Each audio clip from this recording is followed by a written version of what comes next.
So this is pretty breaking news. I see this on Twitter, and a Su-34, it looks like, has been shot down. You're not supposed to flame out like that as you fall from the sky.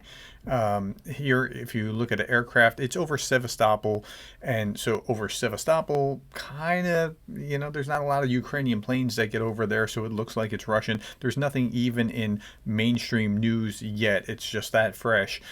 Here is Special Herzon Cat saying it's reported that an aircraft was shot down over Sevastopol, Crimea. By the looks of it, it's a military fighter craft.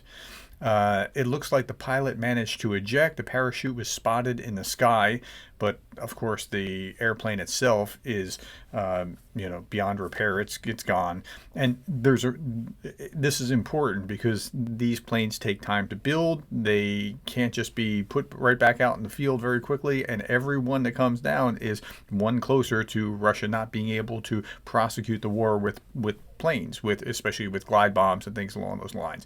Okay, video of a more detailed view. I'm not going to show the video here. About 10 minutes before the first footage of downed aircraft appeared, Russian sources reported an air raid alert in Sevastopol, which made me go, oh, wait a minute, was it the Ukrainians that got hit, or what was going on?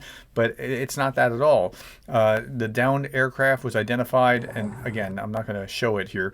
I'm not going to show the video, just this is the plane. The downed aircraft was identified as a Russian Su-35, as claimed by Russian sources. This was a friendly fire incident. So, hey, you got to like it when the Russians are helping you, Ukrainians, win the war in Ukraine by hitting their own aircraft. Yeah, it's friendly fire is what they say, but whether it is or isn't, let's say it is, great. Whether it isn't, they tend to lie, so we can't really tell what exactly is going to happen. Here, this is just 19 minutes old. Preliminary reports coming out of occupied Crimea that Su-35 would be allegedly shot down over Sevastopol. We don't know, but let's look at this.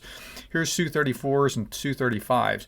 They have 149 in inventory and 118 in inventory. So every one that comes down just makes it that much harder to win the war. And they can't just use all of them over on the side. They would be left completely defenseless, and they don't want to do that. So it's not that they have these 200 and change that they can just deploy and deploy and deploy. They have to think through, because Russia is a very large country. You got these 11 time zones, and that bigness actually is a weakness if it's thought about correctly. Like, there is some truth to the saying that the bigger you are, the harder you fall.